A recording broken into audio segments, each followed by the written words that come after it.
In this video, I'm going to show you how to remove and reinstall the front bumper on this Dodge Ram 1500. Let's get started. Now underneath the front bumper, you'll see three 18mm mounting nuts on each side that we have to remove, so 6 in total, to unbolt the bumper assembly from the frame.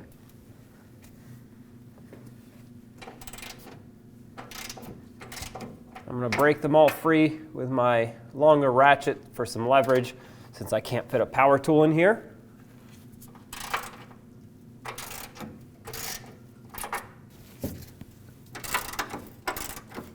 And with them broken free, I'll use a ratchet wrench and finish removing them.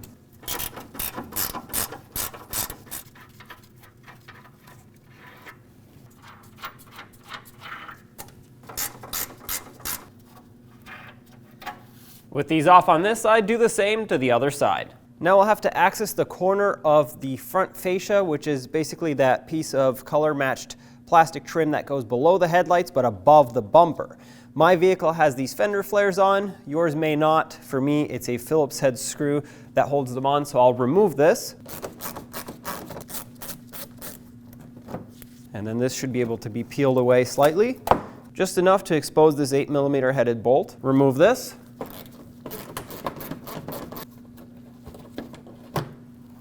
If you look a little bit further up, you'll see another one. Let's remove this one as well, which will allow us to peel the fender liner away a little bit, because there is one more bolt that we have to remove to be able to release the corner of the fascia.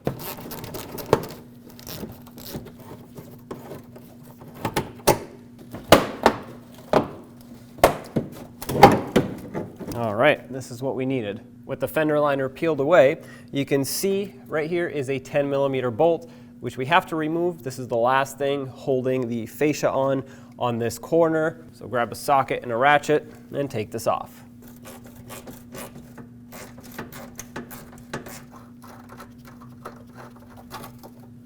Now you can peel the corner of this away, just like that. Once you get it to this point, do the same on the other side. Now you want to grab onto this and push it forward so it pops out of its retainers. There we go. Do the same on the other side. With the same done on the other side, remove this. Now grab onto the bumper, pull it forward, and remove it.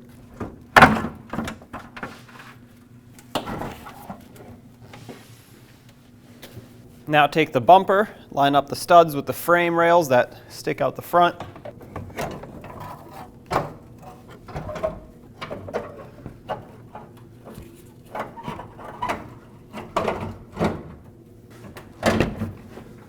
Before you go underneath and bolt it on, install the front fascia, and it just has these tabs that clip in and will lock as you push it.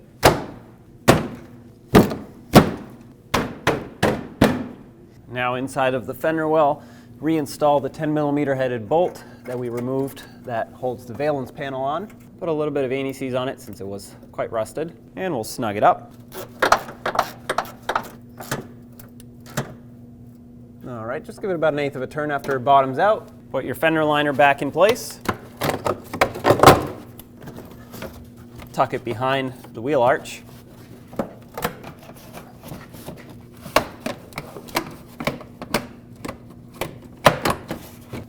And we'll install the screws that hold it on. Snug them up. They're very small and fragile, so don't over tighten them. And my vehicle had a fender flare, so I'm going to put this back over and reinstall this screw that held it on.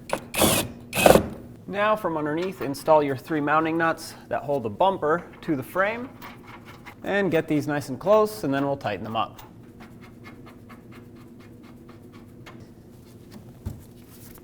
Got these snugged up. I'll give them about 1/8 of a turn extra, and that is plenty tight for these.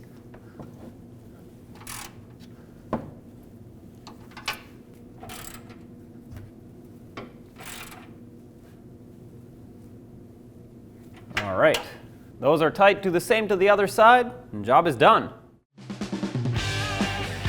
When only the best will do, demand TRQ. The only company that lets you view before you do. TRQ is committed to offering the highest quality aftermarket auto parts that are engineered for peace of mind. Thanks for using and viewing with TRQ.